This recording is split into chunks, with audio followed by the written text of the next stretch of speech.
Depressed, frustrated, sad, confused. You want answer. Let's talk. Give me a message sa page ko sa Philippine Dating Coach and you can have one-on-one coaching with Coach Baze, your dating coach. Just please subscribe to my channel and hit the bell button. Ang panghihinayang, isang bagay na hindi mo marirealize basta-basta. Ang panghihinayang, magsisink in lang siya kapag nakita mo na yung desisyon na ginawa mo ay hindi paborado sa sitwasyon mo. Maraming uri ng panghihinayang sa mundo. Hindi lang naman tungkol sa breakup, kundi halos lahat ng parte ng life ng tao is marami siyang pinanghihinayangan. Yun yung may halong pagsisisi. So, hindi ka basta-basta manghihinayang sa isang bagay na kompleto na ang desisyon mo at gusto mo nang pakawalan. So, isa ka sa mga produkto ng ex mo na ayaw ka na niyang i-keep dahil gusto ka na niyang i-set free. Maaaring marami na siyang options. Isa sa mga pinakapangunahing options na meron siya is baka meron na siyang iba. Pangalawang option is baka siguro umay na rin siya sa'yo. Pangatlong option is baka kaya na niya mabuhay mag-isa. Basta dun tayo sa punto na parang hindi ka na niya kailangan at ramdam mo na yun dahil parang wala ka ng pakinabang sa kanya or hindi na siya nakikinabang sa'yo. And kaya nga nasasabi ko na yung breakup na tungkol sa toxicity is mas healthy siya.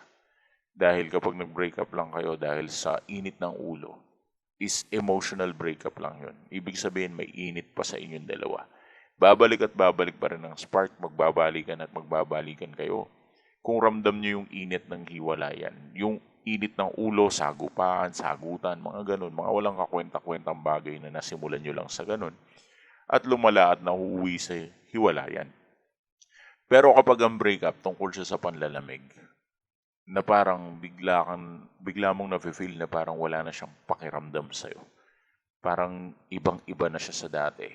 And yung pinaka-right term na gagamitin ko dito na laging or madalas na nasasambit ninyo is yung salitang parang hindi na kita kilala. Hindi mo na talaga makikilala yan dahil ibang personalidad na yan, ibang tao na yan. Yan na yung personalidad na hindi nagdidepende sa'yo. Matibay na siya, kumbaga. So, hindi natin alam kung anong pinaka-rason ng panlalamig niya, iba't iba. Pero kung sakaling dumating man sa punto na ganyan, I think ang pinakamagandang gawin dyan is mag-pull away ka na. Dahil kapag nag-pull away ka na, doon mo na may ipapakita sa kanya na yung desisyon na ginawa niya ay maaaring mali pala. Ang problema kasi sa inyo dahil nakita nyo na nag-pull away ang ex nyo, doon naman kayo naghahabol dahil gusto nyong i-confirm na mag-i-stay siya.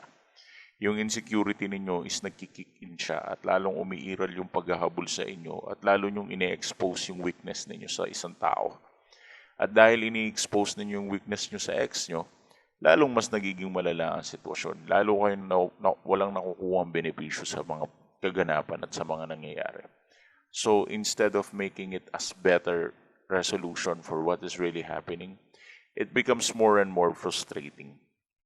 So dahil sa frustration na yan, walang umaangat, walang lumilibel, parang lalo mong hinihila pababa yung relationship na meron kayo. And that's kind of worse.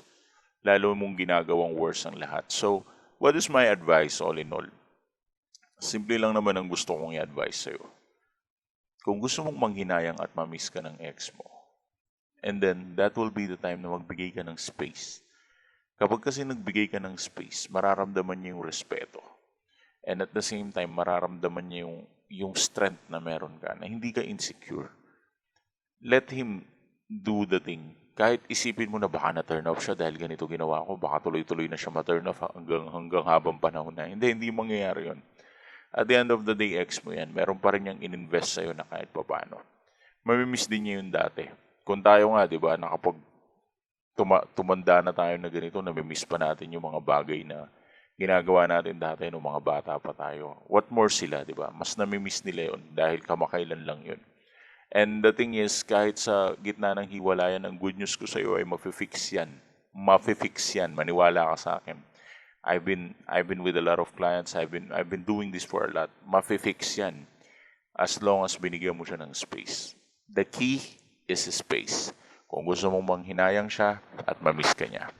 Now, if you still have a question and you're still confused about the relationship, give us a message for one-on-one coaching.